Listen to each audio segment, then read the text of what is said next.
All right, wonderful people, lovers of freedom. Good morning, good afternoon, good evening to each and every one of you. Welcome back to Let's Talk TV, your one and only YouTube platform where they're giving a back-to-back update on how things they be, on how things they shell for Biafra land and beyond. Yes, if you're joining us for the first time, remember to subscribe and turn on your notifications too. Yes, do that and be sure to get our news anytime when we drop one. Bojum, you too go get them immediately. Okay, remember also to like and share this news. My people, the latest one where they get here, be say yes, my PM BRGIE Simon Ekpa is on it as a Biafra Charter of Ethics for Journalists has hit the ground there. He says that the Biafra Republic government in exile has fully adopted the Global Ethics for Journalism by the International Federation of Journalists. Declaration of Principles on the Conduct of Journalists, known as the Bodu Declaration. My people, listen to this carefully because it is what you would find very important. He said the Biafra Charter of Ethics for Journalists. The Biafra Republic government in exile has fully adopted the Global Ethics for Journalism by the International Federation of Journalists Declaration of Principles on the Conduct of Journalists, 1954, known as the Bodu Declaration. The right of everyone to have access to information and ideas, reiterated in Article 19 of the Universal Declaration of Human Rights, underpins the journalist's mission. The journalist's responsibility towards the public takes precedence over any responsibility, in particular, towards their employers and the public authorities. Journalism is a profession which requires time, resources, and the means to practice, all of which are essential to its independence. This international declaration specifies the guidelines of conduct for journalists in research, editing, transmission, dissemination, and the commentary of news and information, and in the description of events in any media whatsoever.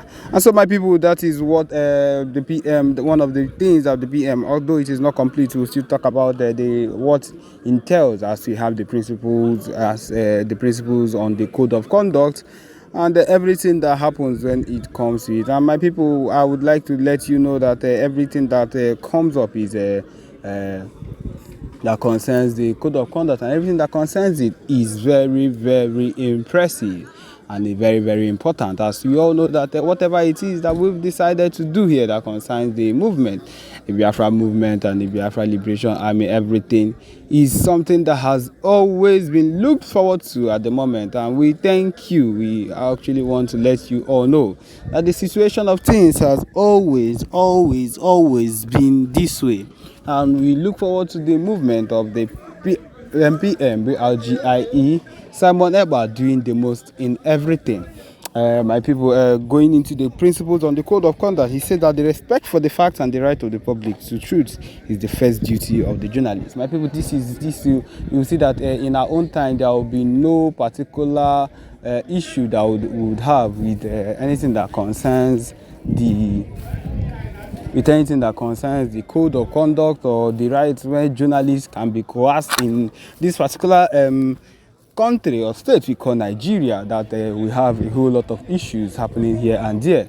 No, it won't be the same situation. The situation of things would be completely different and would be better, because of course things would be better because the person that will be handling it, of course, would be a Biafran, and things would be a whole lot better. And as things continue to go forward, as things continue to get better, we will one way or another end up doing the needful things. We will one way or another do things better, get better in every single thing we do. And we know that there is no way that we will not succeed in every single thing. These are plans, these are stages of things that will always happen. These are situations that the PMBRGIE has decided to put himself forward to make sure that things work out at the end. And I'm sure that he's doing every single thing to make sure that things work out. It is no joke that he has been working tirelessly to make sure things work out. And at this particular point, we do not doubt his capabilities. We do not doubt the things he's capable of doing. We are sure that he is 100% capable of doing everything he wants to do, anything he wants to do, how he wants to do it, and we'll be sure that things will end well.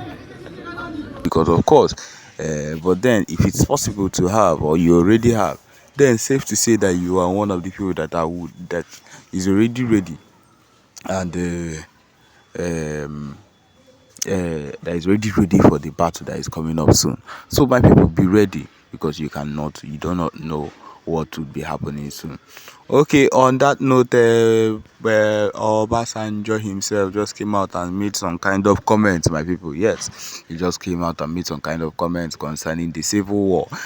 My people, it doesn't really concern us. This particular ex-president, we know during his time, of course, when he ruled in the military time and came back again and ruled again the second time, he had enough time to do whatever I don't know whatever he's saying. But then, of course, the most important thing for us to have in our minds on is that we ourselves as Biafrans must do the needful. Okay, my people, he's talking about the Biafra war. Let us see what he has said. He says here, Olusegun Obasanjo, the former president of Nigeria, recently spoke at the conference on youth leadership titled Opportunities for Peace, Roles of the Youths in Conflict Prevention in Africa. He called on youths to be advocates of conversation over violence, highlighting the critical role that youths play in promoting peace. My people, I made this thing recently. I say we cannot go down if you've not done the needful. We can Peace is not even an option right now. If people have decided not to give us what we want, if you've decided not to give us a Mazen the Kano have decided not to give us our Biafra freedom, our Biafra referendum, peace is not an option. And so whatever you say now in a conference might be true and will be moved by gullible people that do not know what the true movement for the Biafra army or the true movement for the Biafra is. They are the ones that might look into it. But the true people know the reason why we've been fighting this hard and we've been fighting for this long. And that is those are the people that will not give up, or that will not be moved by these gullible speeches that he's making at this particular point. He said, according to Obasanjo's article, he said that the country has shown resiliency during the civil war by returning to the round table for settlement in spite of severe conflict. He exhorted the youths of today to adopt this mindset and convince those who lean violently to think twice.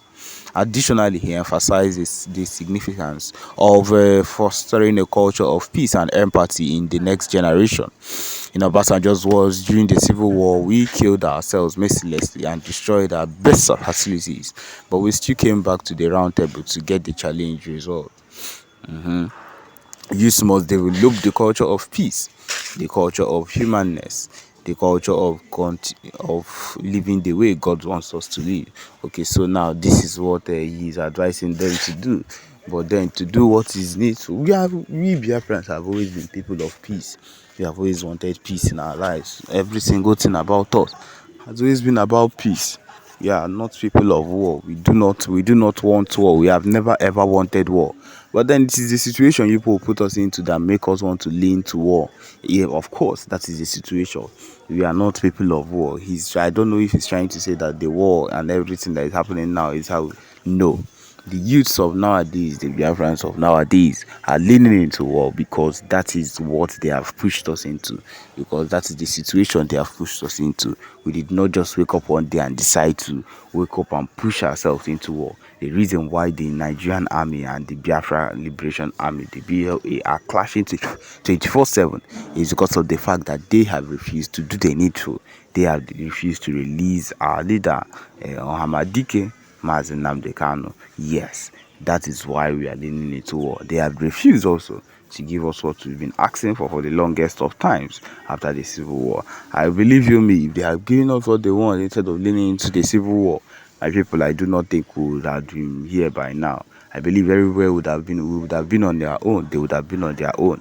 And we would be where we are because, of course, there is no need for any war and we would be happy with our state. And by now, I believe you me, the kind of progress we would have made would not be one to even be trifled with. But of course, na so e dey be, na so e dey hot. Once you come for these conferences, they will just make it look like everything that is happening now is our fault, because violence is not the answer. Aneku, aneku, aneku. None of this is going to make the real Biafrans turn away from what is needful.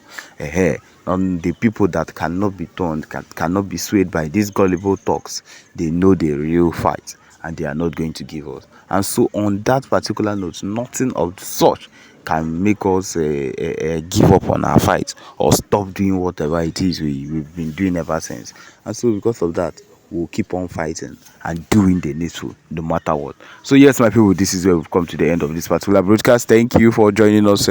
Remember to subscribe and turn on your notifications too. Thank you.